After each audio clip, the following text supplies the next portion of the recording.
بقى معقولة يا ساسي القيد السادس للزمالك ما يجيش الا منك؟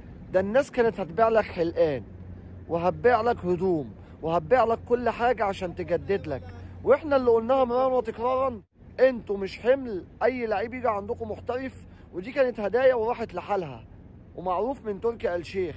لكن انت بتزعل على لعيبه زي كده لما بتمشي وبتشتكيك، وانت اصلا ما كنتش بتقدر تدفع لها مرتبها، بتجيلك مجامله، فطبيعي اللعيب ده هيسيبك ويمشي. لكن تقول لي ده اصل بيحب الزمالك واصل مخلص للزمالك، اما اللي ماسكين الزمالك مش مخلصين له، بدليل اللي الزمالك فيه.